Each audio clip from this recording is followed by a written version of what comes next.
새벽이 오지 않는 밤은 없다.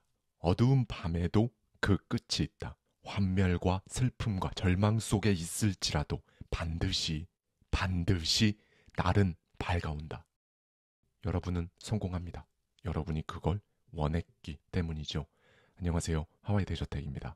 네, 우리 구독자님들 중에서도요, 동양에서 가장 오래된 진리이자 난해하다고까지 알려진 주역을 직접 읽어보신 분들도 있으실 텐데요. 그게 아니더라도 이 주역에 관한 이야기를 한 번쯤은 들어보신 적이 있으실 거예요. 실제로 많은 경영자들의 책장을 보면요, 꼭 빼놓지 않고 바로 이 주역이 꽂혀 있다고 합니다. 조선시대 이순신 장군께서도 전쟁을 앞두고 주역 이론에 기반을 둔 역점을 쳐서 다가올 상황을 예측하고 대비했다고도 하고요. 오늘날의 리더 중에서도요, 저 역시 자주 언급했던 교세라의 창업자 이나모리 가즈오가 이 주역을 통해 큰 깨달음을 얻었던 인물로 유명합니다. 그래서 오늘은요, 오구라 고이치의 거인들은 주역에서 답을 찾는다, 이 책 속에 담겨있는 인사이트를 가져와서요, 저자의 시선으로 저의 생각까지 더해서 여러분과 함께 생각해보고 싶은 부분 나눠보도록 하겠습니다. 주역이 영어로는 변화에 대한 책이라고 하는데요, 국적이나 종교, 특정 세계관 이런 걸 떠나서요, 시시각각 변하는 이 시대의 변화를 해석하고 또 대처할 수 있는 지혜가 주역 안에 담겨있는 만큼 오늘은 정말 조금만 더 집중해서 끝까지 들어주시면 좋을 것 같아요. 흔히 여우는 머리가 가볍고 또 꼬리는 무거워서 물을 건널 땐 꼬리를 들고 간다고 한다. 만약 중간에 힘이 빠져서 꼬리를 물에 빠뜨리면 건너지 못하거나 심지어 죽는 경우도 있다고 하던데, 한 작은 여우가 강을 건너려고 할 참이었다. 꼬리가 젖지 않게 건너기는 무척 어렵지만 이 작은 여우는 최선을 다해 꼬리를 바짝 세우고 헤엄을 쳐서 건너편에 도착하기 직전이었다. 바로 그때 순간의 실수로 여우의 꼬리가 물에 다 젖어버리고 말았다. 꼬리가 젖으면서 여우의 몸은 가라앉았다. 몸이 무거워져 헤엄을 칠 수 없으니 강을 건너는 건 불가능해졌다. 강을 건너고자 했던 작은 여우의 의지와 목표는 좋았지만 아쉽게도 결과는 미완성이었다. 하지만 이 작은 여우가 미숙함 그리고 준비 부족으로 강을 건너지 못했다고 해서 결말까지 비극적인 것일까? 그렇지 않다. 이 작은 여우가 머지않아 성장하고 경험을 쌓아서 다시 강을 건널 수 있다. 기회가 다시 있다는 뜻이다. 화수미제. 여기서 미제란 말 그대로 미완성을 의미한다. 그렇다. 미완성은 결코 실패가 아니다. 여기서 미제를 강조한 건 아직 끝나지 않았기 때문에 그 미숙함을 반성하고 앞으로 나아가 성장해야 한다는 의미를 담고 있는 것이다. 더 중요한 건 나 자신의 성장뿐만 아니라 타인의 성장 가능성도 믿어야 한다. 영어, education, 교육의 어원은 이끌어내다라는 뜻의 라틴어에서 비롯됐다. 상대방의 가능성을 이끌어낸다는 의미를 내포하고 있는 것이다. 또 반성은 미숙했던 자신의 모습을 철저하게 돌아보고 개선해서 다음을 기약한다는 걸 뜻하는데, 현대 경영학에서도 반성, 즉 성찰을 통한 경험학습 사이클이 효과적인 방법으로 꼽히기도 한다. 그래서 미국의 철학자이자 교육학자였던 존 듀이는 이렇게 말했다. 우리는 경험에서 무언가를 배우지 않는다. 우리는 경험을 반성하고 돌아볼 때 그때 배우게 된다. 쉽게 말해서 경험과 학습 사이에 성찰의 시간이 필요하다는 것이다. 그래야 학습의 질도 높아지고 비로소 성장을 할 수 있다. 결국 주역에서 이야기하는 음양도 앞서 말했던 경험 학습 사이클과 마찬가지로 일종의 순환론이라고 말할 수 있다. 음과 양이 서로 대비되면서 끊임없이 변화를 거듭한다. 이것이 바로 성장한다는 의미다. 그렇다. 자신의 미숙함을 깨닫는 것은 새로운 희망을 발견하는 일이기도 하다. 그리고 그 희망을 믿고 나아간다면, 그런 마음가짐이라면 그 어떤 강도 얼마든지 건널 수 있다.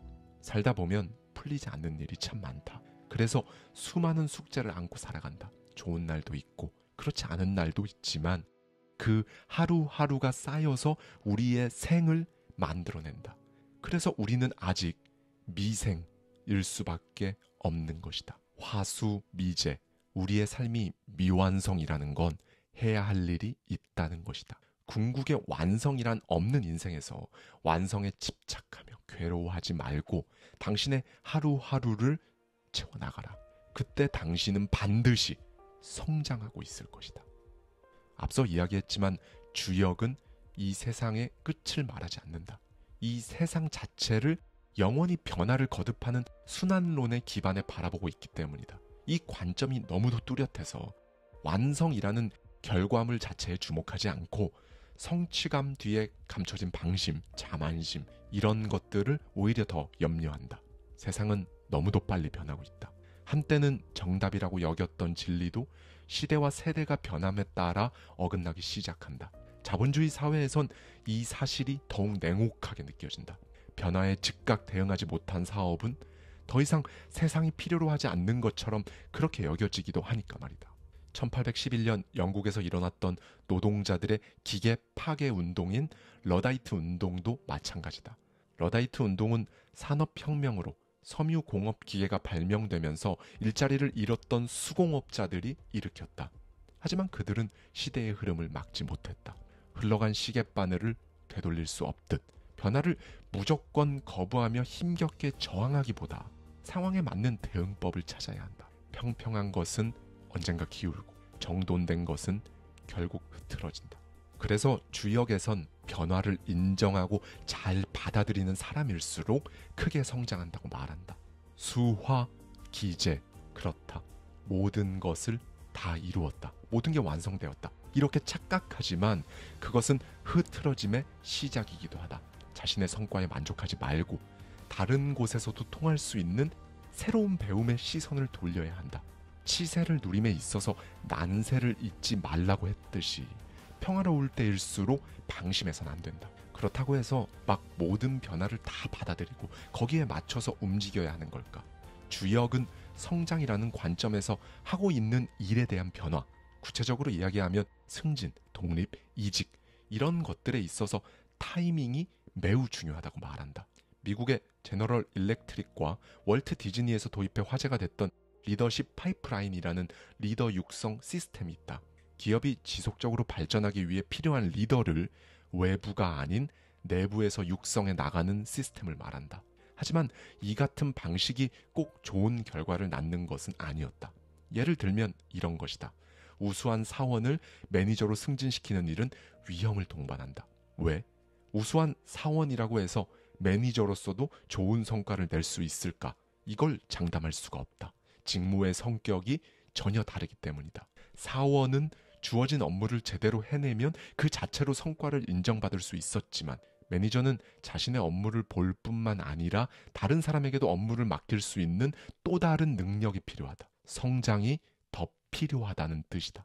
그래서 우수한 사원을 매니저로 승진시키는 것은 자칫 우수한 사원 한 명을 잃고 미숙한 매니저를 한 명 늘리는 결과를 낳게 되고 결국엔 회사의 손해로 이어질 수 있다는 것이다. 당신은 스스로를 우수한 사원으로 생각할 수 있다. 충분한 경험을 쌓았다고 판단할 수도 있을 것이다. 하지만 주역에선 이런 생각을 주의하라고 말한다. 변화의 시기는 업무에 대한 성과를 인정받았을 때가 아니라 다른 업무를 수행할 준비를 충분히 갖추었을 때 그때 다른 일을 시도할 가치가 있다는 것이다.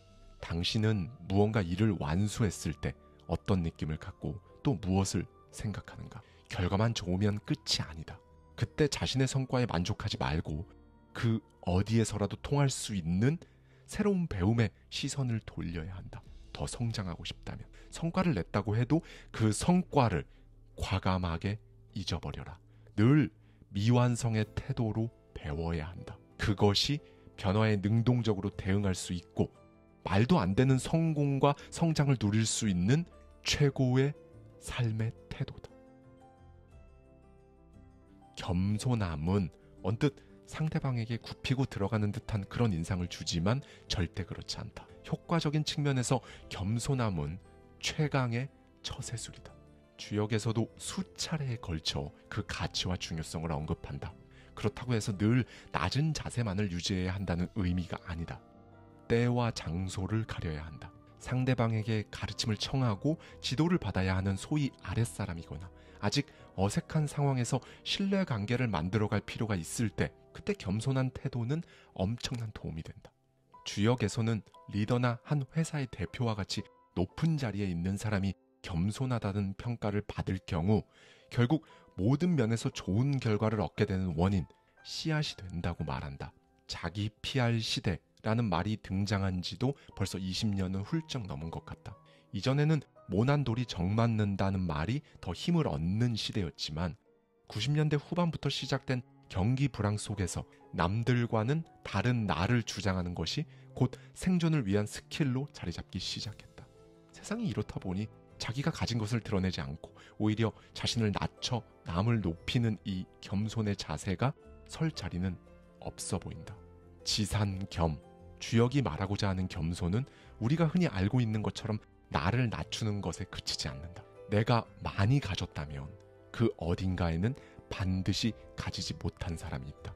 내가 높이 앉아 있다면 어딘가에는 반드시 낮은 곳에 처하는 사람이 있다. 겸손은 나의 자리를 돌아보고 내가 가진 것에 감사하며 남이 가지지 못한 부분을 내가 가진 것으로 채워주려는 그런 능동적인 노력을 이야기하는 것이다. 하지만 요즘 세상에는 자신이 가지지 못한 것을 빼앗겼다며 화를 내는 사람들까지 있다. 물고 뜯고 네가 죽어야 내가 사는 세상. 조금만 더 밀면 내가 차지할 수 있는 기회. 그것이 진정한 성공일까? 주역은 그렇지 않다고 말한다. 자신이 이미 가진 것은 온데간데 없고 오로지 가지지 못한 것에 집착하는 모습을 보면 이 시대는 모든 것을 다 가진 듯 보이지만 분명한 결핍의 시대다. 주역은 끝까지 겸손, 또 겸손하라고 이야기한다. 아니, 명령한다. 그렇다. 주역의 지산겸이 이야기하는 겸손의 가르침은 여전히 유효하다. 왜? 교만한 것을 미워하고 겸손한 것을 좋아하는 것이야말로 우리 인간의 기본 속성이기 때문이다. 진짜 그렇다. 지금 당장 당신이 좋아하는 사람들을 마음속으로 떠올려 보면 쉽게 알 수 있다. 많은 사람들의 사랑을 받는 연예인, 스포츠스타, 유명인들도 마찬가지다. 기억하라. 힘 있는 자는 겸손하다. 그리고 겸손한 자가 결국 모든 것을 얻는다. 입은 재앙을 불러오는 문, 혀는 몸을 베는 칼일지니. 이건 전곡을 찌르는 지극히 현실적인 말이다. 그래서 입이 재앙의 근원이라는 말을 많이 한다. 공감하는 사람들이 많을 것이다. 우리 일상에서도 이 말실수로 인해 화를 입는 경험은 부지기수다. 아무리 나이가 들어도 이 말을 의식해서 해야 할 필요가 있다. 다른 사람과 또 다른 사람에 대한 이야기를 나누는 일은 즐겁다. 타인의 입에 문을 달 수 없다는 말이 있듯이 인간이라면 본래 남 이야기하는 것을 좋아한다. 사실 이건 매우 과학적인 근거가 있다. 최근 뇌과학 연구에 따르면 자신보다 상대적으로 낮은 위치에 있는 사람을 평가할 때 보상을 느끼는 뇌 부위가 활성화되고 자신보다 상대적으로 높은 위치에 있는 사람을 평가할 때 손실을 느끼는 뇌 부위가 활성화된다는 놀라운 사실이 밝혀졌다. 우리 뇌가 열등한 사람은 보상으로, 뛰어난 사람은 손실이라고 느낀다는 것이다. 쉽게 말해서 우리 인간은 자기 기준에서 열등한 듯 보이는 타인의 실패나 잘못을 막 평가하고 비판하면서 스스로를 우위에 있다고 판단하고 쾌감까지 느낀다는 것이다. 특히나 요즘은 스마트폰과 인터넷이라는 매체를 매 순간 손안에 두고 사용하기 때문에 상대방과 얼굴을 마주칠 용기조차 필요 없다. 평소라면 말하기 껄끄러운 비판이나 악담, 저주도 주저없이 내뱉을 수 있는 것이다. 태위택, 주역에선 수다를 떠는 즐거운 시기를 말하지만 앞서 이야기했던 이유로 동시에 각별한 주의가 필요한 시기라고 강조한다. 이름이 잘 알려진 사람들도 말 때문에 하루아침에 설 자리를 잃고 비난을 받는 일이 얼마나 많은가. 말은 극명하게 한 사람의 성격이나 성향을 대신한다. 어떤 사람은 자신은 뒤끝이 없다며 막무가내식으로 퍼붓기도 한다. 또 어떤 사람은 자신의 직설적 성격을 상대방에게 하는 독설의 이유로 대신하기도 한다. 왜 굳이 그런 말을 하는 걸까? 아무런 이익도 없는데 왜 저런 쓸데없는 말을 하는 거지? 본인의 인상만 나빠진다는 것도 모르고 말이야.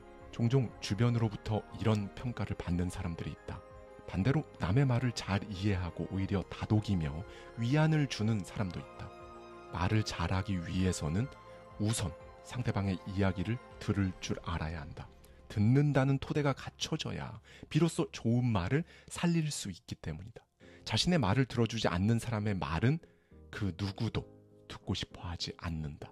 말을 하는데 2년의 시간이 걸린다면 말을 경청하는 데는 60년의 세월이 필요하다고 한다. 그만큼 말하기보다 듣는 것이 어렵다는 이야기다.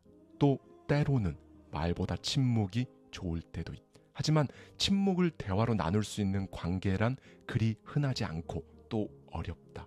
가장 높은 수준의 대화는 생각을 이야기하는 것이고, 중간 수준의 대화는 사건을 이야기하고, 가장 낮은 수준의 대화는 사람을 이야기하는 것이라고 한다. 오늘 당신은 누구와 무엇을 이야기 나눌 것인가? 그것이 당신의 진짜 모습이다.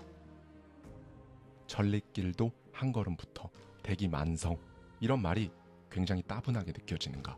하지만 멀리 도달하려면 차분하게 나아가야 결국엔 빨리 닿을 수 있다. 조급해하지 말고 착실하게 나아가는 것이 가장 효과적이라는 것이다. 성공을 하면 주목을 받고 권력을 손에 넣으면 따르는 사람이 늘어날 수밖에 없다. 하지만 그렇게 모인 사람들은 약점이 드러나거나 조금이라도 실패하면 뒤도 돌아보지 않고 떠나간다. 그래서 내 시간과 나만의 이야기를 쌓아야 한다. 성공을 위해서는 엄청난 고난과 역경을 반드시 경험해야 한다고 많은 사람들이 입을 모아 말하는 이유인 것이다. 사실 이건 정말 맞는 말이다. 타인에게 들려줄 만한 실패나 고난을 겪고 거기서 배운 점이 있어야 굳건한 자신감과 인내력이 생겨난다. 그래야 냉철한 판단력과 설득력 있는 언행을 갖추게 된다. 이것이 분명한 성공의 과정이다. 결과적으로 이런 사람들은 급작스러운 출세나 요행에 대한 어설픈 기대조차 하지 않는다. 한 나그네가 벽돌을 쌓고 있는 세 사람에게 차례로 물었다. 당신은 왜 벽돌을 쌓고 있습니까? 한 사람이 이렇게 대답했다. 하라니까 하는 거죠. 다음 사람이 대답했다. 벽돌을 쌓은 만큼 돈을 받으니까요. 마지막 사람이 말했다. 사람들이 쉴 수 있는 진짜 의미 있는 공간을 만들고 있습니다. 당신은 왜 일하는가? 당신은 무엇을 위해 일하는가? 아니, 당신은 무엇을 위해 사는가? 풍산점, 순서를 올바르게 지키며 나아가는 시기를 말한다. 기초부터 착실하게 쌓아가면 결국엔 좋은 결과를 얻는다는 의미다. 누구에게나 무슨 일을 해도 잘 풀리지 않는 시기가 찾아온다. 자신보다 덜 노력한 사람에게 기회를 뺏긴 것 같을 때 당연히 좌절할 수밖에 없다. 음흉한 속셈이 있는 사람이 승승장구하는 모습을 보면 막 원망하고 싶은 마음이 절로 든다. 이건 당연한 마음이다. 하지만 능력 있는 매는 발톱을 감춘다. 자신감을 가지고 때를 기다려라. 새벽이 오지 않는 밤은 없다. 반드시 날은 밝아온다. 당신이 정직하고 강한 마음을 지녔다면 반드시 그 날은 온다.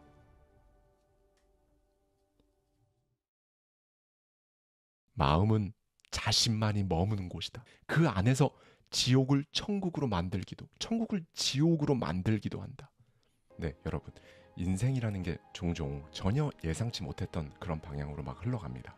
그런 상황을 마주할 때마다 좀 더 나은 쪽으로 결단하고 또 선택을 해야겠죠. 결국 인생은 선택의 연속일 수밖에 없기 때문에 그렇습니다. 오늘 아침 내가 먹은 음식이 결국 내 몸 상태를 만드는 것처럼요. 지금 여러분이 내린 결단, 그 순간의 선택이 여러분의 인생을 만드는 거예요. 그렇죠? 그때마다 잘 선택하고 잘 결단하고 싶은 건요. 저나 여러분이나 똑같을 겁니다. 가능한 그 선택에 있어서 위험성을 줄이고 미리 예측하고 싶다. 그런 마음이 사실 이 주역이라는 것의 출발이라고 볼 수 있겠죠. 오늘도요. 오구라 고이치의 거인들은 주역에서 답을 찾는다. 이 책 속에 담겨있는 인사이트를 가져와서요. 저자의 시선으로 저의 생각까지 더해서 여러분과 함께 생각해보고 싶은 부분 나눠보도록 하겠습니다. 산 너머 산일 때가 있다. 여기가 바닥일까? 더는 밀려 내려갈 곳이 없는 것 같지만 그 바닥은 끝이 아니라 거기서부터 시작되는 경우도 허다하다. 하지만 물러날 곳이 없을 정도로 그렇게 막다른 곳에 몰렸을 때야말로 당신의 진가가 발휘된다.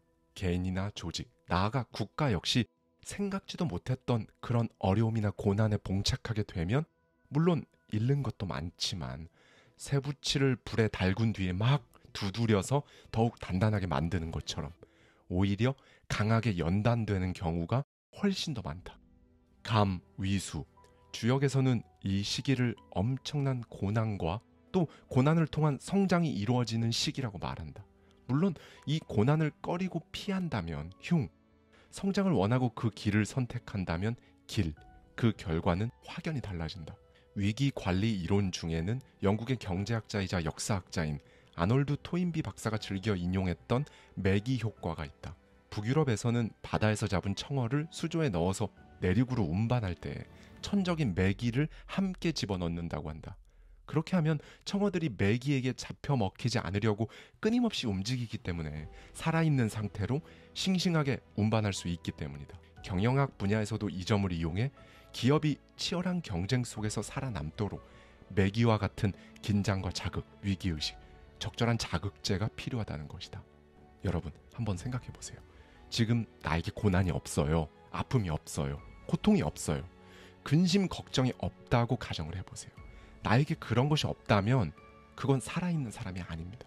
이미 죽은 거예요. 그런데 살아있잖아요. 그러면 고난이라는 건 늘 그냥 나한테 붙어 있는 거거든요.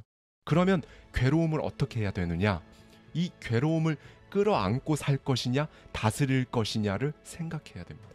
인생의 고난과 고통, 괴로움에 대해 작가 김홍신이 한 말이다. 어쩌면 당신이 살아오면서 참 수없이 들어왔던 이야기일 수 있다. 하지만 앞으로도 귀가 따갑도록 그렇게 끊임없이 듣게 될 말이기도 하다. 실제로 자신에게 닥친 위기를 슬기롭게 이겨내고 그것을 기회로 삼아 성공한 사람들은 너무도 많다. 오히려 고난과 위기 없이 성공한 사람은 찾아보기 어렵다. 그렇다. 살아가면서 위기를 겪지 않는 사람은 단언컨대 아무도 없다. 앞선 작가 김홍신의 말처럼 살아있다면 누구나 겪는 일이기 때문이다. 절체절명의 위기 속에서도 포기하지 않고 길을 찾아야만 기회가 온다. 험준하고 깊은 계곡, 온갖 비바람과 눈보라 속에서 죽지 않고 살아난 나무가 공명의 가장 좋은 재료가 되어 명품 바이올린으로 다시 태어난다. 그렇다. 나침반의 바늘이 흔들리는 것은 정확한 방향을 찾기 위함이다. 우리의 인생도 마찬가지다. 더 나은 방향을 찾기 위해 흔들리는 것. 그것이 고난이고 역경이다. 다 알지만 어떻게 이겨내야 하냐고? 성공하는 사람들에게 높게 나타나는 능력이 바로 AQ, 역경 지수라고 한다. 수많은 역경과 고난, 이렇게 어려운 상황에 쉽게 굴복하지 않고 합리적인 판단을 해서 결국 위기를 극복하고 목표를 성취하는 능력을 이 역경 지수로 알아볼 수 있다는 것이다. 역경 지수가 높은 사람들은 공통적으로 이런 모습을 갖고 있었다. 첫째, 다른 사람을 비난하지 않는다. 둘째, 자신도 비난하지 않는다. 셋째, 얼마든지 헤쳐나갈 수 있다고 믿는다. 이렇게 역경 지수가 높은 사람은 자신을 믿고 함께하는 사람들을 믿고 무엇보다 결국엔 위기를 극복해낼 거란 그런 강력한 믿음을 갖고 있었다.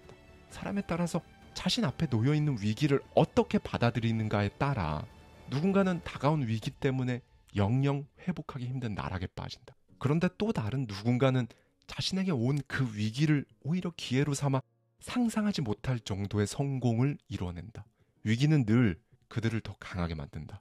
그렇기에 강한 사람들은 절대 고난을 두려워하지 않는다. 마지막엔 결국 웃게 될 거라는 걸 믿는다. 그리고 주역에선 이러한 믿음과 용기를 응원한다. 비록 매사가 힘겹더라도 갈 때까지 가보면 반드시 변화가 생긴다. 변화를 일으킬 수 있다면 장애물을 극복하고 성과를 내는 원동력이 될 것이다. 그렇게 이루어낸 성과는 반드시 오래 갈 것이다. 지폐는 종이와 잉크로만 이루어져 있다. 요즘이야 대부분 카드를 사용하긴 하지만 한낱 종이에 불과한 이 돈에 사람들이 욕심을 내는 이유는 바로 경제활동을 통해서 교환이 가능하기 때문이다. 돈이 있으면 내가 가치 있다고 생각하는 것들과 바꿀 수 있는 것이다. 하지만 아침부터 저녁까지 돈을 벌기 위해 매일같이 일하고 그렇게 많은 돈을 벌고 싶어 하지만 이 돈에 대해 진지하게 생각하진 않는다. 당신에게 돈이란 무엇인가? 돈을 남들보다 더 많이 벌고 싶어하고 돈을 쓰는 데에는 많은 시간을 쓰지만 이런 질문조차 낯설게 느껴질 정도로 자신과 돈과의 관계, 돈과 인생의 관계에 대해서는 아예 생각조차 하지 않고 있을 것이다. 자본주의 사회에서 돈 없이는 한순간도 살아갈 수 없다. 일상생활에서 돈은 그냥 너무 밀접하고 살아가기 위해선 당연히 필요하다. 이 정도로만 여긴다. 돈의 가치나 돈이 자신의 삶에 미치는 영향에 대해서는 쉽게 간과하고 심지어 돈의 노예가 되기도 한다. 하지만 돈을 어디에 어떻게 사용하는지만 봐도 그 사람을 알 수 있다. 자신이 무엇을 좋아하고 어떤 것에 가치를 두고 있는지 아직 잘 모르겠는가? 그냥 당신의 신용카드 사용 내역을 보면 된다. 식생활, 취미, 소비 태도, 독서량, 건강 상태, 인간관계를 통해 당신의 생각, 행동, 성격이 드러난다. 영수증 발행 장소만 봐도 행동 반경을 알 수 있다. 물론 부자의 기준은 그 기준에 따라 달라지기 때문에 정하기 어렵다. 10억의 자산이 있으면 5억을 가진 사람보다 부유하다고 할 수 있지만 15억을 가진 사람과 비교했을 땐 가난하다고 느낄 수 있다. 국민 소득이 증가하고 생활 수준이 높아지고 복지도 나날이 향상되고 있지만 빈부격차로 인한 상대적 박탈감은 훨씬 더 크게 느끼고 있다. 그렇게 세상은 돈이 있는 자와 없는 자로 나뉜다. 돈을 빌려주는 자가 있는가 하면 반대로 돈을 빌리는 자가 있다. 그렇게 돈은 돌고 돌아 돈이라고 부른다. 번민이나 다툼보다 더 큰 상처를 주는 상황은 쓸 돈은 정말 턱없이 부족한데 써야 할 돈이 많아질 때가 아닐까. 그럼에도 불구하고 돈은 돈일 뿐 악도 아니고 선도 아니다. 산택손. 주역에선 이 시기를 손해를 봄으로써 이득을 얻는 시기라고 말한다. 지금의 손해, 손실을 미래의 이익으로 만들기 위한 그런 관점과 노력이 필요하다는 것이다. 사람들은 누구나 이 돈에 있어서만큼은 더더욱 손해보는 걸 싫어한다. 당신도 그럴 것이다. 이왕이면 더 큰, 더 많은 이익을 얻었으면 좋겠고 무엇을 조금 내어준다고 해도 다음에는 훨씬 더 큰 이익으로 되돌려받기 위한 마음으로 내어준다. 그렇게 하지 못하는 사람을 우리는 호구라고 부르며 멸시하고 질타한다. 손해보는 사람은 제 앞가림을 하지 못하는 사람으로 치부되기 일쑤다. 하지만 주역에서는 오히려 이 손해보는 사람이 결국에는 크게 길한다고 말한다. 이해 타산을 따지는 것은 살아가는 수단일 뿐 인생의 목적이 아니기 때문이다. 당신이 돈을 많이 벌고 싶은 것은 그 돈으로 사랑하는 사람과 행복하게 더 많은 시간을 함께하고 싶다거나 오랫동안 꿈꿔왔던 일을 마음껏 할 수 있는 그런 기회를 얻기 위해서일 것이다. 돈 자체가 목적이 아니란 뜻이다. 하지만 마치 돈이 인생의 목표인 양 돈만을 쫓으며 살아가는 사람도 적지 않다. 주역은 돈만 생각하다가 끝나버리는 인생이 되지 않도록 살라고 그렇게 경고한다. 산택손의 손은 손해본다는 뜻의 손이다. 비워내고 덜어낼 때 다시 채워지고 지금은 손해보는 것처럼 보이는 것도 결국에는 이익으로 돌아온다. 바로 그 뜻이 담겨 있는 것이다. 돈으로 음식은 사도 식욕은 사지 못한다. 침대는 살 수 있어도 잠은 못 산다. 약을 살 수 있지만 건강은 살 수 없다. 책은 사도 지식은 사지 못하고 시계는 살 수 있어도 시간은 못 산다. 무엇보다 사람은 살 수 있지만 그 사람의 마음까지 살 수는 없다. 그렇다. 우리 삶에서 결코 빼놓을 수 없는 돈이라고 할지라도 어디까지나 수단일 뿐 우리 인생의 목적이 될 수는 없다. 주역은 인생의 모든 순간을 양과 양면을 바라보고 앞에 있는 것만이 아니라 뒤편에 존재하는 것에도 주목한다. 거듭해서 말하지만 이 돈에 있어서도 장기적인 안목을 갖춰서 위험을 줄이고 보다 확실하고 안전한 자세를 취하게 되면 그 손해가 결국엔 이익이 된다는 뜻이다. 주역에선 순조롭게 돈이 쌓여가는 그런 시기일수록 그 뒤편에 감춰진 위험을 더욱 경계하라고 강조한다. 첫째, 자신의 위치를 늘 파악하고 과욕을 삼가며 무슨 일이든 성의 있게 하라. 둘째, 시간이 오래 걸린다고 포기 좀 하지 마라. 셋째, 완전히 자신만을 위한 이익은 탐하지 마라. 넷째, 생각지 못한 운과 돈을 얻게 된다면 주변을 배려하고 도움을 구하라. 이때 가장 큰 위험은 올바른 목표와 목적이 아닌 자신의 욕심이 커지는 것이다. 돈으로 무엇이든 살 수 있고 무엇이든 가능하다고 여길 때 그 착각의 순간에 당신에게서 돈은 달아날 것이다. 지금 우리 사회는 분노 과잉의 시대다. 대한신경정신의학회에 따르면 우리나라 성인의 52%가 다스리기 힘든 분노의 감정을 경험했고 치료가 필요한 분노를 경험한 비율도 무려 11%나 된다고 한다. 분노는 한국 사회를 관통하는 주요 키워드 중 하나다. 사회 양극화와 물질 만능주의 속 땅은 좁은데 경쟁마저 치열하고 배고픈 것보다 배 아픈 건 더 못 참는 성향 때문일까. 이런 파괴적인 분노의 감정 앞에서 누구든 가해자가 될 수 있고 또 누구든 피해자가 될 수 있다. 지역, 세대, 젠더 간 갈등은 날이 갈수록 심화되고 있고 진영 간의 대립은 말하기도 입이 아프다. SNS가 발달하면서 이 분노와 증오의 전염 속도는 더욱 빨라지고 범위도 넓어졌다. 이쯤 되면 분열과 갈등, 대립이 난무하는 분쟁 지역 같다.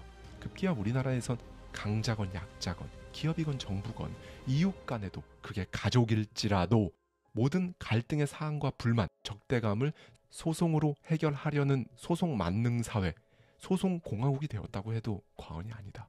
분노한 우리나라 사람들이 부당하고 억울한 일을 당했다는 생각이 들면 풀 수 있는 방법이 이것밖에 없다고 생각하기 때문일 것이다. 하지만 가만히 들여다보면 개인 간의 소송에서 상처뿐인 승소가 문제를 해결했는가? 그렇지 않다. 사회적 소송 역시 우리 사회의 한계를 드러내기만 할 뿐 변화는 더디고 오히려 무력감만 느끼게 한다. 천수송, 여기서 송은 소송을 의미한다. 소송과 다툼이 잦은 시기, 이기심을 버리고 역지사지의 마음을 기억하라는 뜻이다. 두 명만 있어도 갈등은 피할 수 없다.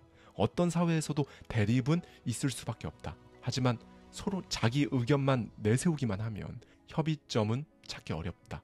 한사코 자신의 주장만 무조건 관철시키려 한다면 결과는 뻔하다. 이때 중요한 자세가 바로 역지사지다.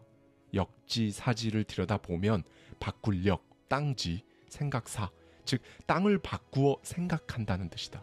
옛날에는 좋은 땅과 나쁜 땅, 위쪽 땅과 아래쪽 땅에 따라 곡식의 수확이나 삶의 방식이 완전히 달라졌기 때문에 어쩌면 땅 문제가 생명과 직결될 만큼 큰 문제였을 것이다.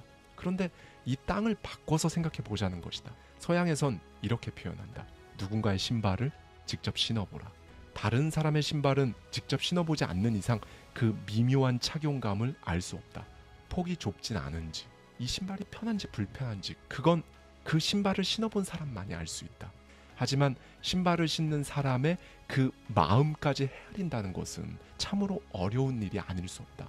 그만큼 타인을 이해한다는 것은 엄청난 노력이 필요하다는 이야기다. 당신은 어떠한가? 작은 오해가 또 다른 오해를 만들어 서로의 거리를 만들고 풀기 어려운 꼬인 실타래처럼 마디 굵은 매듭이 상처로 당신 인생에 남겨져 있진 않은가? 주역은 문제가 발생했을 때 상대방의 분노를 그대로 받아들이고 사소한 말과 행동에 집착하지 말라고 조언한다. 일시적으로 그 싸움에서 이긴다고 하더라도 결국에는 아무것도 없는 게 없다고까지 말한다. 그렇다면 왜 다른 사람의 입장에서 생각해야만 하는 걸까? 왜 싸움을 피하고 상대방의 분노까지 용서해야만 하는 것일까? 이 모든 것이 결국 나를 위한 것이라는 것이다. 나를 위한 용서는 먼저 이 용서를 선택했다는 데 의미가 있다. 용서하는 일은 결코 쉽지 않지만 용서를 통해 과거가 아닌 현재를 살 수 있고 미래를 만들어갈 수 있다. 당신의 마음을 가득 채운 그 분노는 무엇인가? 용서하지 못한 그 사람은 누구인가? 갈등과 분노를 참지 말고 그 누구도 아닌 바로 당신을 위해서 역지사지와 용서를 선택하라. 마음은 자신만이 머무는 곳이다. 그 안에서 지옥을 천국으로 만들기도, 천국을 지옥으로 만들기도 한다. 옛날 한 나라의 임금이 눈 가리개를 한 신하들에게 생전 처음 보는 코끼리를 만져보겠다. 그러자 코끼리 다리를 만진 신하는 코끼리가 마치 기둥 같다고 말했다. 코끼리의 귀를 만진 신하는 코끼리가 커다란 부채 같다고 말했다. 꼬리를 만진 신하는 코끼리가 뱀 같다고 말했고 배를 만진 신하는 코끼리가 벽처럼 느껴진다고 말했다.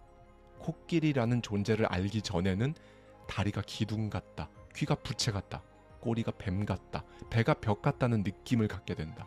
부분적으로 설명을 들으면 아무리 시간이 지나도 전체적인 이미지를 떠올리기는커녕 도리어 혼란에 빠지고 만다는 이야기다. 그렇다. 우리는 같은 것을 두고 말하지만 서로 다른 것을 이야기할 수 있다. 이럴 땐 내가 아는 것이 전부가 아니고 상대방의 이야기 역시 모두 옳다고 할 수 없다. 그럼에도 우리는 내가 아는 것만 옳고 남이 아는 것은 틀렸다고 생각하는 경우가 생각보다 굉장히 많다. 이런 태도와 자세는 결국 당신의 성장과 성공을 더디게 만든다. 자신의 실수와 그릇된 판단, 그로 인한 고난과 역경이 있을지라도 그건 당신 삶의 전부가 아니다. 당신 삶의 일부일 뿐이다. 과정일 뿐이다. 굵고 단단한 대나무는 마디가 있기에 꺾이지 않고 자란다. 그렇다. 마디가 없는 대나무는 한 번도 실패를 경험한 적 없는 사람과 같다. 실패를 통해 잠시 멈춰설지라도 고민의 흔적, 성장의 흔적이 단단한 마디가 되어 삶에 남게 되는 것이다. 자벌레가 몸을 구부리는 건 역시 더 길게 멀리 뻗기 위함이다. 그저 몸을 뻗기만 해서는 결코 성장할 수 없다. 더 크게 성장하기 위해서는 마디마다 지나치게 잘한 부분은 없는지, 보완할 점은 없는지 스스로 돌아보고, 그렇게 의도적으로 힘을 비축하는 시기가 꼭 필요하다. 당신은 지금 몸을 구부리고 있는가? 그렇다면 이제 잠시 뒤 당신의 그 몸을 펴고 힘차게 나아가 보라. 이제 당신의 때가 되었다. 정신이 빈약한 사람일수록 사교적이다. 사람은 언제나 고독과 빈약함 중 하나를 선택할 수밖에 없기 때문이다. 네, 오늘은 쇼펜하우어의 책 중에서도 가장 뼈 때리는 말을 하지만 또 어떻게 보면 가장 위로가 되는 책이라고 할 수 있는데요. 쇼펜하우어의 행복론과 인생론에 담긴 인사이트를 가져와서요. 저의 생각까지 더해서 말씀드리도록 하겠습니다. 사실 오늘 내용은 지금까지 한 번이라도 자기 자신과 대화를 해보았거나 최소한 나에 대해 생각해 본 적이 있는 분들이라면 오늘 내용이 훨씬 더 와닿으실 거예요. 도대체 내 마음이 얼마나 단단한지 한번 제대로 알아본다는 마음으로 오늘의 메시지 꼭 끝까지 들어주세요. 그리고 오늘 이후에도 여러분 마음이 가끔 흔들릴 때마다 한번 또 들어보셨으면 좋겠어요. 여러분이 생각하시는 것보다 정말 큰 힘이 되어줄 겁니다. 아리스토텔레스는 사람 한 명이 지닐 수 있는 자산을 이렇게 세 부류로 나눴죠. 외적인 자산, 영혼의 자산, 신체의 자산. 네, 쇼펜하우어는 여기에 더해 인간의 운명이 사람마다 차이가 나는 이유를 또 세 가지로 나눕니다. 첫 번째, 인간을 이루는 것. 두 번째, 인간이 지니고 있는 것. 세 번째, 인간이 남에게 드러내 보이는 것. 그리고 오늘은 이 세 가지 중에서도 가장 중요한 첫 번째, 인간을 이루는 것에 대해 말씀드릴 건데요. 즉, 첫 번째인 이 인간을 이루는 것, 이게 먼저 갖춰지지 않으면요. 두 번째인 인간이 지니고 있는 것, 세 번째, 남에게 드러내 보이는 것, 전부 의미가 없다는 거예요. 그렇다면 인간을 이루는 것, 이건 도대체 무엇인가? 바로 정신력입니다. 아무리 파고 파도 이해할 수 없고 정답을 알 수도 없는 그 영역, 쇼펜하우어는 말합니다. 정신력이 협소한 사람은 행복을 위해 아무리 노력한다 해도 그 행복은 평범하며 반쯤은 동물적일 것이며 결국 즐거움은 그 이상을 넘어서지 못한다. 그는 언제까지나 저급한 사교나 저속한 소일거리에 의존한다. 심지어 교양조차 그의 협소한 정신력에 커다란 기여를 하지 못한다. 분명히 말하지만 가장 고상하고 지속적인 향유는 오로지 정신적 향유이다. 네, 많은 사람들이 정신력이 중요하다는 건 다 압니다. 그런데 문제는 이거 눈에 보이지도 않고 그렇다고 측정할 수 있는 것도 아니잖아요. 그러니 파악할 수도 없고요. 이런 이유로 너무 많은 사람들이 이 정신력이라는 존재를 무시하고 두 번째 요소인 인간이 지니고 있는 것, 그리고 인간이 남에게 드러내 보이는 것만 보면서 계산기를 두드립니다. 그런데 결국 정신력 없이 이런 것들이 선행되면 인간의 운명은 절대로 나아질 수가 없어요. 예컨대 몇몇 사람은 다른 이가 살면서 겪은 재미있는 특정 사건을 부러워하는 경향이 있다.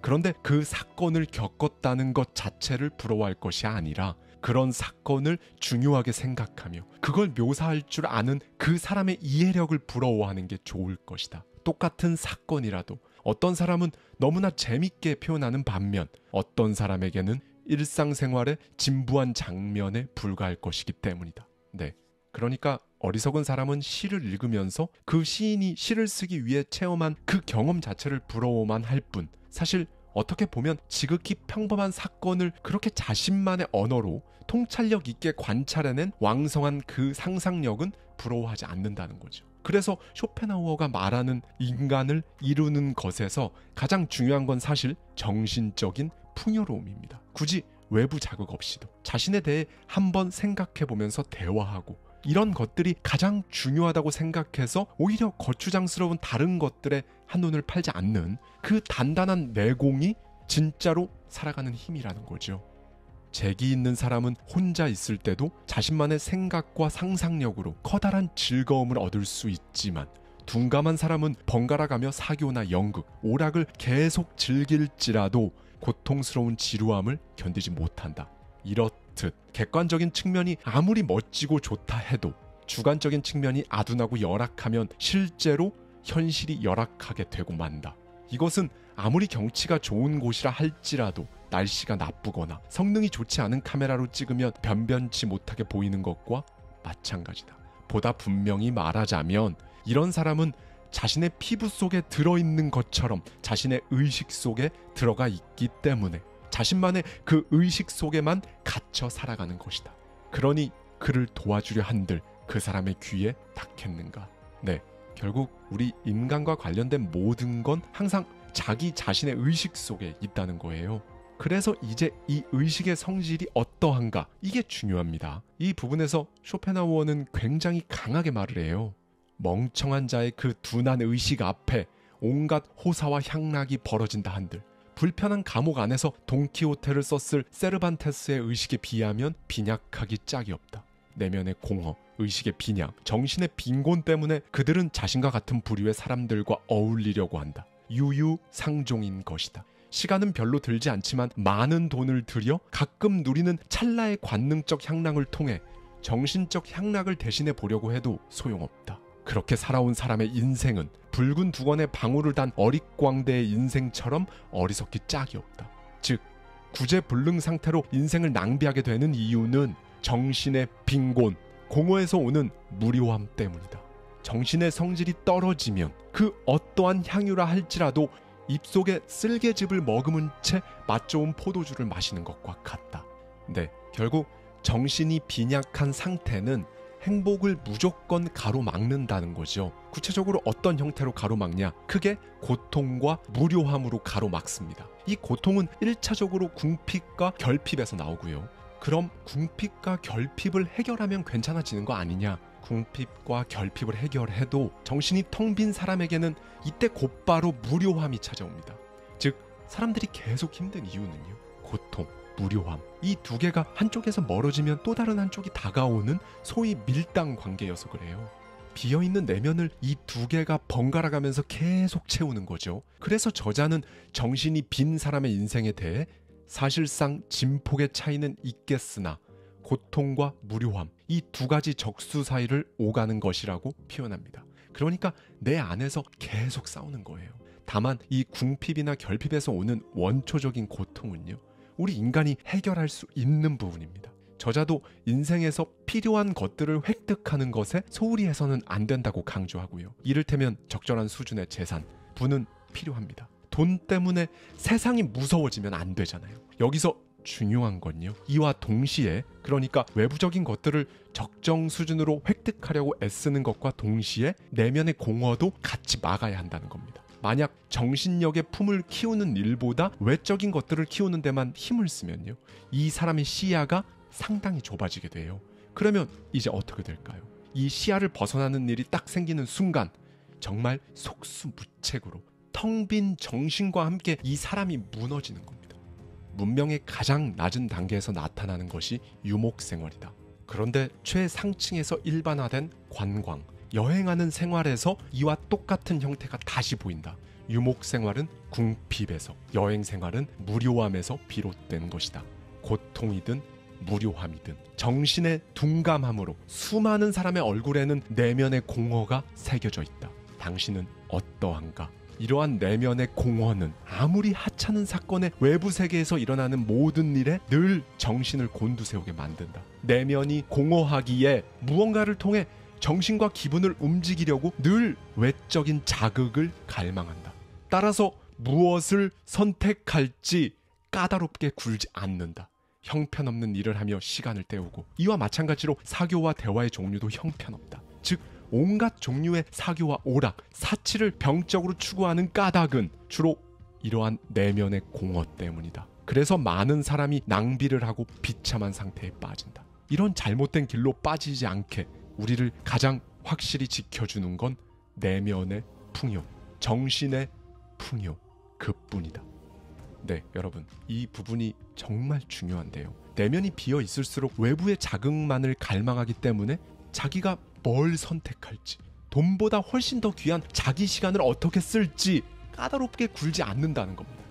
평범한 사람들은 단지 시간을 보낼 생각만 한다면, 정신이 꽉 찬 사람들은 시간을 활용한다. 빈약한 정신을 지닌 사람이 무료하게 시간을 보낼 수밖에 없는 것은 그들의 지성과 의지가 스스로 활동을 개시하지 않기 때문이다. 그 결과 종종 몸속 모든 힘이 정체 상태에 빠진다. 무료함이 찾아오는 것이다. 이러한 무료함에 대처하기 위해 단지 일시적이고 임의로 취한 하찮은 동기를 앞에 내세워 의지를 자극하고 그렇게 활동을 개시한다. 그러나 이러한 동기는 그때그때 그 효력이 달라지기에 또 다시 사람을 무력하게 만든다. 네, 사실 제가 이 정도까지 말씀드리지는 않죠. 그런데 쇼펜하우어는 제가 잘 안 하는 굉장히 강력한 메시지들을 계속 줍니다. 오케이, 다 좋아. 그럼 빈약한 정신을 채워서 풍부한 정신력, 그건 어떻게 만드는 건데? 궁금하실 거예요. 이것도 오늘 명확하게 다 말씀드릴 건데요. 일단 이걸 알기 위해서는 풍부한 정신력을 가진 사람이 도대체 어떤 사람인지 알아야겠습니다. 정신이 풍요로워질수록 내면의 공허가 들어찰 공간이 줄어든다. 끝없이 활발한 사고, 내부 세계와 외부 세계의 다양한 현상을 접하면서 새로워지는 유희, 머리에서 나오는 힘과 다른 힘들을 항상 다양한 방식으로 결합하려는 충동 때문에 피곤한 순간을 제외하고는 무료함을 전혀 느끼지 않는다. 이런 사람은 수준 높은 감수성을 친구로 의지하며 격렬한 열정을 삶의 뿌리로 삼는다. 사람의 이러한 감정은 어느 누구보다도 섬세하기에 그 어떤 장애, 방해들은 모두 힘을 잃는다. 무엇보다 이 모든 것들에 크게 기여하는 건 풍부한 상상력, 상상의 활기이다. 그러므로 이런 사람은 조용하고 논란의 여지가 없는 생활을 추구하며 그에 따라 사람들과 약간의 친교를 맺을 뿐 은둔 생활을 할 것이다. 즉 뛰어난 정신력을 지닐수록 고독을 선택한다. 그도 그럴 것이 원래 지니고 있는 것이 많을수록 외부로부터 필요한 것은 더 적어지고 다른 사람이 덜 필요해지기 때문이다. 그러므로 뛰어난 정신의 소유자일수록 애석하게도 비사교적인 인간이 된다. 정말이지 사교의 질이 양으로 매겨지는 것이라면 이 사람은 복잡한 세계에 살아가기에는 편리할 수 있겠으나 유감스럽게도 이 사람이 알고 있는 100명이나 되는 한 무더기의 바보는 현명한 단 한 명의 고독한 자보다 못하다. 때문에 세네카는 말했다. 모든 어리석은 자는 자기 자신에 대한 권태에 시달린다. 따라서 정신이 빈약한 사람일수록 사교적이다.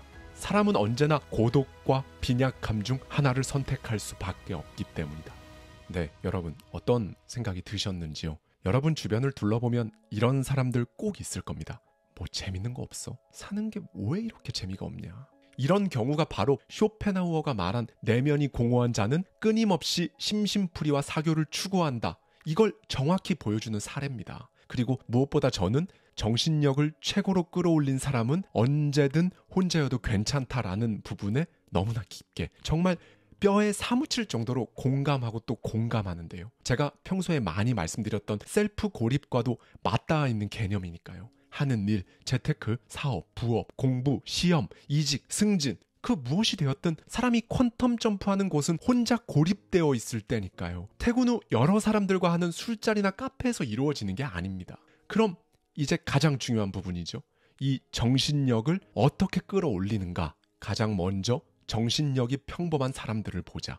그들은 온갖 종류의 보잘것없는 것을 추구하며 살아간다. 그런데 그들은 그런 보잘것없는 목적 추구조차 뜻대로 되지 않아서 자신의 상태가 원래로 다시 되돌아가면 감내할 수 없는 고통 혹은 무료함에 사로잡힌다. 그들은 자신의 바깥에 있는 사물, 친구, 사교계에 의존한다. 그들이 느끼는 인생의 행복은 이러한 것들에 의해 지탱되기 때문이다. 때문에 이 같은 것들을 잃거나 환멸을 느끼는 즉시 인생의 행복은 무너진다. 이런 관계는 무게중심이 바깥에 있다. 이는 마치 자신의 건강에 문제가 있음에도 기름기 가득한 걸쭉한 고기 스프만 먹어대는 것과 같다. 만약 평범한 수준을 약간 넘어서는 사람이라면 어떨까? 그 사람은 가령 취미로 그림을 그리거나 식물학, 천문학, 역사학과 같은 학문을 즐기며 자신의 개성에 걸맞는 대부분을 발견할 것이다.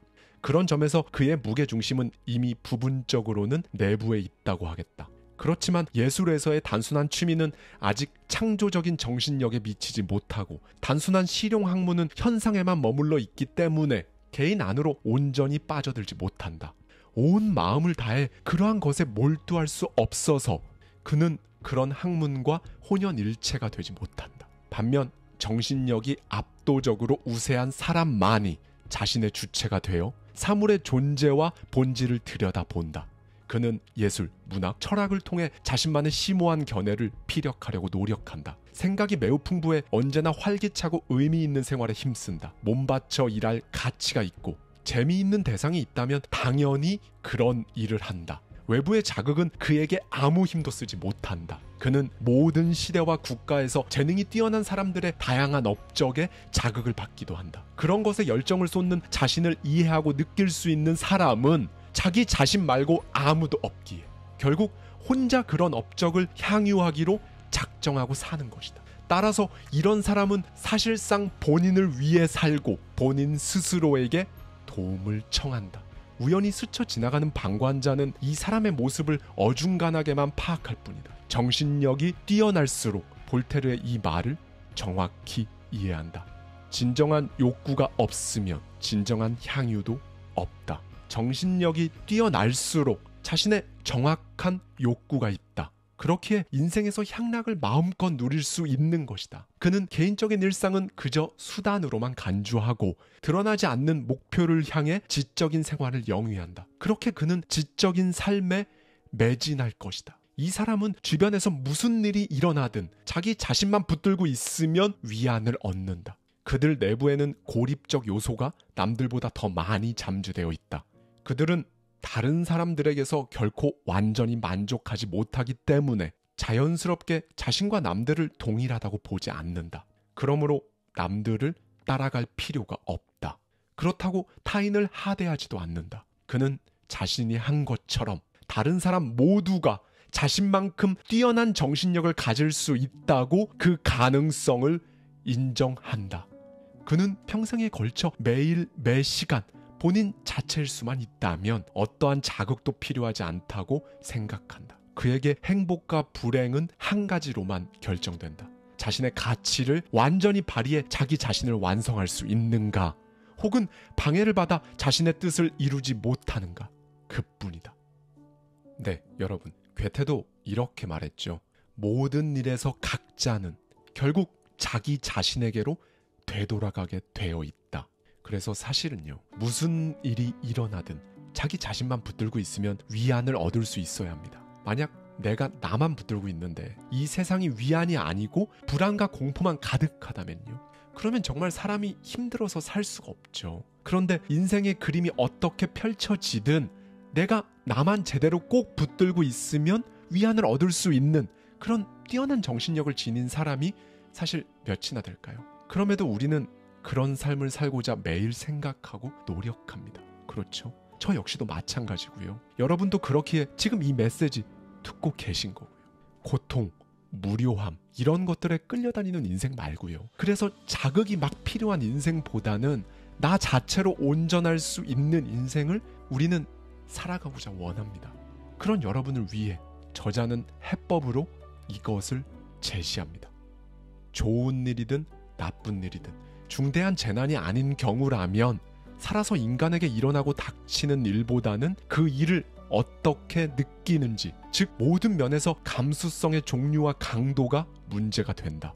즉 감수성의 종류와 강도를 자기 자신이 다룰 수 있는 자가 정신적으로 뛰어난 사람이라 할 수 있다. 그러므로 모든 자산 중에서 가장 직접적으로 우리를 행복하게 해주는 것은 명랑한 마음 그뿐이다. 네, 저에게 너무나 정말 너무 크게 와닿은 한 문장입니다. 명랑한 마음. 우리는 모든 면에서 만족할 만한 이유가 있는지 먼저 알려고 할 뿐 명랑함을 받아들이는 데는 꽤나 주저하며 살아갑니다. 그렇죠. 진지한 숙고와 중대한 걱정들이 이 명랑함 때문에 방해받을까 우려해서 주저하는 경우도 많죠. 그런데 바로 이 명랑함만이 행복을 만드는 진짜 주어이자 화폐라는 겁니다. 명랑함에 가장 큰 도움을 주는 것은 그 전에 건강이다. 우리는 명랑함이 활짝 꽃피어 나도록 무엇보다도 높은 수준의 완전한 건강을 유지하려 노력해야겠다. 그러기 위해선 무절제와 방탕, 격하고 불쾌한 감정의 동요, 과도하거나 지속적인 정신적 긴장을 피하고 하루 한 번 활발한 운동을 하고 식이요법을 하며 건강관리에 힘써야 한다. 즉 생명의 본질은 운동에 있다는 아리스토텔레스의 말은 옳다. 네, 평범하지만 당연한 진리가 다시 한번 등장했는데요. 그런데요 여러분, 이 명랑함이 100% 건강에 의해서만 좌우되는 건 아닐 겁니다. 사실 운동을 하면서 신체적으로 굉장히 건강함에도 우울하거나 슬픔을 느끼는 사람들은 많으니까요. 우울하고 슬픈 기분이 유기체의 본래 성질임은 의심할 여지가 없습니다. 특히나 감수성이 예민한 경우에는요, 감정의 기복, 주기적인 명랑함, 우세한 우울감이 같이 나타나거든요. 여기서 중요한 건요, 명랑한 사람은 한 가지 일에 성공한 것만으로도 자기 자신을 격려하고 유쾌한 기분을 만들어낼 줄 안다는 겁니다. 그러니 아무렴 내가 어떤 분야에서 탁월하고 내가 그래서 예민하고 감수성이 짙어서 기분이 오락가락 할지라도 이따금씩 찾아오는 그 명랑함에 여러분 스스로 큰 점수를 줘야 합니다. 이 명랑한 기분은 특히 건강이 뒷받침될수록 그 파이가 더 커진다고 쇼펜하우어는 강조에 강조를 합니다. 침울한 기분에만 자꾸 점수를 줘서 그걸 계속 키울수록 사람은 이제 더 나아갈 수 없는 수렁에 빠지니까요. 어차피 당신의 현실 생활은 열정에 의해 움직이지 않으면 지루하고 몸이 건조해진다. 하지만 사람은 움직이면 곧장 고통스러움을 맛본다. 그래서 움직이길 두려워하고 둔해진다. 그러니 필요한 정도 이상의 정신력, 즉 명랑함을 지닌 자만이 행복하다.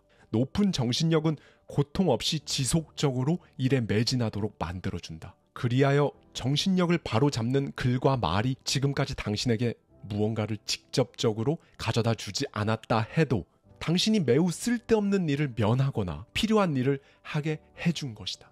어떤 종류의 것이든 자신의 탁월함을 아무런 방해받지 않고 발휘할 수 있는 것, 그것이 본래의 행복이다. 네, 여러분은 어떠신가요? 저 역시 오늘은 여러분들께 이 메시지들이 귀에 닿고 그냥 튕겨나가지 않기를 바라는 간절한 마음에 여러분 삶에서 그냥 유튜브에 수백 수천 개의 영상들 중 하나에 그치지 않기를 바라는 그 마음 때문에 이렇게 목이 다 쉬어버렸습니다. 그리고 여기서 제가 묻습니다. 여러분은 탁월하고 풍부한 여러분만의 개성을 갖고 있다고 생각하시나요? 뛰어난 정신을 지니려고 노력해본 적 있으신가요? 사실 이런 생각을 하는 것 자체만으로도 성공입니다. 우리는 정말 항상 결핍과 싸우는데 지쳐 있잖아요. 저자에 따르면 이건 자연이 인간에게 부여한 일이라고 해요. 그런데 이 싸움이 좀 잠잠해지면 할 일 없는 비어버린 정신이 다시 또 우리에게 부담이 되는 거죠. 그래서 사람들이 소위 말하는 정신을 놓았다, 그냥 포기했다 라고 해버리는 겁니다. 그렇다. 그것은 혜택이다. 뛰어난 정신을 지닌 자는 의심할 여지 없이 가장 행복한 혜택을 누린다. 왜? 자기 자신을 소유하고 있어서 자신을 즐길 수 있을 정도로 정신력이 성숙하면 당신을 둘러싼 외적인 상황은 알아서 당신에게 유리하게 당신의 필요에 따라 움직이고 전개되기 때문이다. 이런 사람은 외적 원천에 신경 쓸 필요가 없어진다. 절제와 절약을 통해 더 유리한 사회적 조건을 획득하기 때문이다. 사람들의 저급한 취향에 영합할 필요 자체가 없는 것이다. 때문에 가장 좋고 가장 바람직한 것은 각자 자기 자신을 위해 존재하고 존재할 수 있어야 한다. 노년이 될수록 자신이 원래 지니고 있는 것, 이것이 남들에게 보여지는 것보다 훨씬 더 중요하다. 그러므로 니체는 말합니다. 그대는 승리한 자, 자기를 극복한 자, 감각의 지배자. 그대는 이것들의 주인이 맞는가?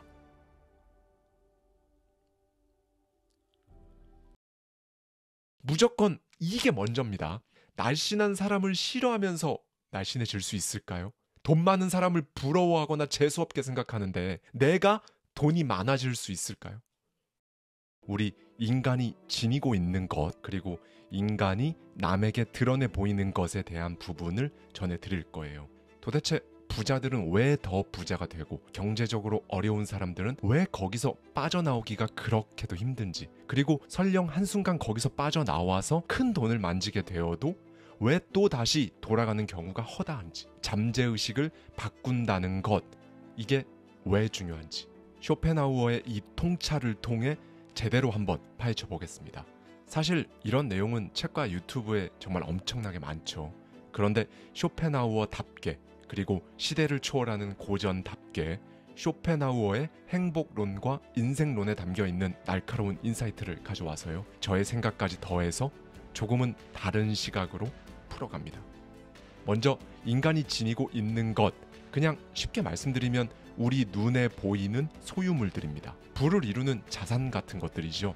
쇼펜하우어의 말을 먼저 들어보시죠. 소유물에 대해 당신이 합리적이라고 생각하는 한계를 정하는 것이 불가능하지는 않지만 대단히 어려운 문제다. 소유물에 대한 각자의 만족은 절대적인 양이 아니라 상대적인 양에 따라 결정되기 때문이다. 즉, 당신과 당신의 소유물 간의 관계에서 기인한다. 당신이라는 사람 없이 그냥 소유물만 따로 떼어놓고 생각한다는 것은 분모가 없는 분자처럼 아무런 의미가 없다. 어떤 사람은 자기가 어느 정도의 재산을 가져야 하는지 제대로 생각조차 하지 않지만, 또 어떤 사람은 아주 구체적으로 그 규모를 단정한다. 이러한 점만 보더라도 인간은 각자 스스로 어디까지 도달할 수 있는지에 대한 자신만의 지평선을 갖고 있다. 네, 이 지평선이란 건요, 누군가에겐 한계가, 누군가에겐 목표가 될 수도 있습니다. 그런데 여기서 한번 생각해 봐야 할 부분이 있어요. 쇼펜하우어는 이 지평선 밖, 그러니까 자기 시야 밖에 위치하고 있는 그 어떠한 것도 그 사람에게 아무런 영향을 미치지 못한다고 합니다. 그러니까 이걸 쉽게 말씀드리면요, 어떤 사람이 원하는 모든 것들, 그리고 그거에 따른 모든 행동과 결과는요, 자기 스스로 생각하는 한계 혹은 목표 안에서 전부 다 벌어진다는 거예요. 여러분이 스스로 저건 내 한계를 넘어가는 일이다 라고 생각한다거나 저건 내 목표 밖에 있는 거니까 라고 생각하는 것들은요, 적어도 여러분이라는 사람의 세계 안에서는 여러분하고 아무 상관도 없는 게 되어버린다는 거죠. 그러니까 실제로 그걸로 여러분이 행복을 느끼거나 좌절을 느낄 일조차 없어지는 거고요. 여러분의 세계가 무한이 아닌 유한해진 이유입니다. 한정된 것들 속에서 산다는 것. 많은 사람들이 이걸 안정적인 삶이라는 단어로 제법 듣기 좋게 포장해놓고 살죠. 그런데 실제로는 어떨까요? 만약 불행한 일이 일어났을 경우 처리 방법은 정말로 고통스럽고 당신은 굉장히 막막할 것이다. 허나 어떻게든 자신의 지평선 안에 있는 것들을 획득하고 처리하는 과정이 끝나면 당신의 고통은 점점 작아지며 결국 더 이상의 고통을 느끼지 않는 경지에 이른다. 상처가 아문 것이다. 하지만 이런 처리 과정이 완전히 끝난 후에 느껴지는 기쁨도 더 이상 지속되지 않는다. 그 상태, 그 수준에 익숙해지기에 그에 부합하는 소유물들에 대해 무관심해지는 것이다. 지난 쇼펜하우어 일부 영상에서 가장 피해야 할 정신 상태가 바로 무료함이라고 말씀드렸었는데요. 내면이 공허한 상태에서 문제가 혹은 원하는 걸 처리하면, 그러니까 어느 정도의 결핍이 해결되면 인간에게는 곧바로 무료함이 찾아온다고 했었습니다. 본인이 본인 손으로 일군 소유물에 무관심해지는 것도 마찬가지로 무료함이고요. 그래서 이 무료함을 없애기 위해서라도 사람은 자기 상태를 자꾸 원상복귀시켜 놓는 겁니다. 여기서 자꾸 원상복귀를 시킨다라는 건 안 좋은 게 아니에요, 여러분. 쇼펜하우어가 말한 이 원상복귀는요, 성장하기 전 다시 예전 상태로 퇴보하는 걸 의미하는 게 아닙니다. 아까 인간은 각자 자신만의 한계나 목표의 지평선이 있다고 했잖아요. 오히려 성장을 해서 나라는 사람이 커진 거죠. 팽창을 하는 겁니다. 그래서 어느덧 그 지평선에 닿을 만큼 내가 팽창한 거죠. 이렇게 생각하시면 이해하기 편하실 겁니다. 계속 이어가 볼까요? 사람은 본래 늘 성장하고 싶어 합니다. 이게 본능이거든요. 그러니까 더 갖고 싶어 하는 게 탐욕스러운 게 아니에요. 더 많은 경험, 더 많은 감각들, 그걸 위한 더 많은 부를 원하는 게 인간의 지극히 정말 자연스러운 본능이라는 겁니다. 어떻게든 계속 뭔가 새롭게 도전하고 싶은 게 인간의 본능인데 인생에서 그게 딱 빠져버리니까 사는 게 지루하고 재미없고 무료하죠. 이런 경우엔 쇼펜하우어가 말한 내 지평선 안에 있는 소유물들을 다 획득한 거예요. 그런데 이제 눈에 안 보이는 지평선 넘어 존재하고 있는 세계, 이건 보이질 않으니까 여기서 다른 레벨로 도전하는 게 상상이 안 됩니다. 그렇죠? 그래서 보통 인간이 취하는 방법은 뭘까요? 다시 내가 원래 고통스럽던 그 상태로 돌아갑니다. 쉬운 예로 다이어트를 생각해 볼까요? 일단 목표 체중을 찍은 그 기쁨도 잠시, 시간이 지나면서 조금씩 무감각해지죠. 무료해집니다. 그래서 원래 몸무게로 다시 돌아갑니다. 왜? 다시 도전해야 하니까요. 부와 자산을 일구는 것도 똑같습니다. 부유한 집안에서 태어난 사람에게 부는 없어서는 안 되는 것으로 간주된다. 즉, 지금 누리고 입고 먹는 것들이 공기와도 마찬가지이기 때문에 이것들이 없으면 생활이 아예 불가능한 것이다. 그 때문에 역설적으로 그런 자는 부를 자신의 생명처럼 지키고 대체로 신중하고 검소하다. 반면 가난했던 자에게 빈곤은 어쩌면 자연스럽게 받아들여지고 어쩌다 굴러들어온 부는 공기와 생명이라기보다는 향락과 낭비에 적합한 여분으로 받아들여지는 경우가 많다. 그래서 부가 다시 사라졌을 때도 예전처럼 재산 없이 그럭저럭 살아갈 수 있으며 오히려 감당하기 어려운 걱정거리 하나가 사라진 것으로 여기기까지 한다. 셰익스피어의 헨리 6세 제3부 1막 3장에 나오는 표현도 이런 경우를 두고 한 표현이다. 말을 탄 거지는 말이 죽을 때까지 달린다. 네, 여러분, 이건 정말 무서운 건데요. 과거에 저 역시 정말 무서울 정도로 아무렇지도 않게 이런 소프트웨어에 따라 움직이고 있었거든요. 내가 나를 생각하기를 궁핍해도 괜찮은 사람, 그런 것들이 전혀 아무렇지 않은 사람, 부족한 걸 두려워하지 않는 사람이라면요. 말로는 뭐 아무리 나는 얼마의 자산을 가진 사람이 된다 해서 실제로 그걸 수중에 넣어도 정작 그 상태가 내가 생각하는 나와 어울리는 상태가 아닌 거예요. 그러면 또 다시 원래의 내 상태값, 내가 생각하기에 나와 찰떡같이 어울리는 예전 그 모습으로 돌아가는 거죠. 물론 어떤 면에서 보면 궁핍해도 또 그 안에서 방법을 찾아서 괜찮게 살아가고 경제적으로 부족한 걸 두려워하지 않는 이런 면모들이 필요한 순간도 있고요. 우리 사회에서는 심지어 좋은 미덕이나 소양처럼 간주되기도 합니다. 그런데요, 그 전에 여러분이 큰 자산을 갖기 원한다며 그 큰 자산을 가진 사람이 실제로 가질 법한 자기 자신의 자아상, 생각의 수준, 안목, 내 시간과 돈을 어디에 어떻게 쓸 건지에 대한 엄청나게 다양한 이 선택들이 실제로 그 자산가에 어울리게, 어색하지 않게 내면에서 적어도 이 안에서는 갖춰져 있어야 한다는 거예요.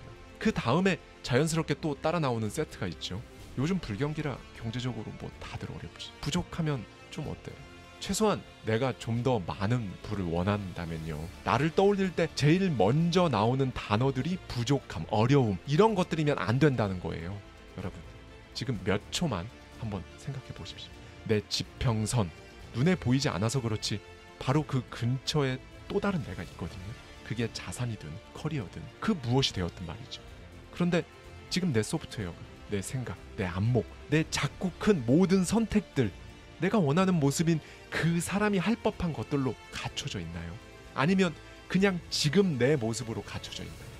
이게 정말 중요합니다. 일단 덮어놓고 그 목표, 그 숫자를 향해 죽을 만큼 노력하자, 이렇게 가는 게 아니라요. 내 소프트웨어부터 거기 어울리게 바꿔야 한다는 거예요. 무조건 이게 먼저입니다. 날씬한 사람을 싫어하면서 날씬해질 수 있을까요? 돈 많은 사람을 부러워하거나 재수없게 생각하는데 내가 돈이 많아질 수 있을까요? 자수성가한 자들 중 일부는 운명을 강하게 신뢰하고 또 일부는 자신을 궁핍과 가난에서 벗어나게 해준 자신의 수완에 대한 확고한 신뢰를 머리와 가슴 속에 품고 있다. 그렇게 그들은 부유한 환경에서 태어난 사람들과 달리 끝없이 밑으로 추락할 수 있다는 생각을 잘 하지 못한다.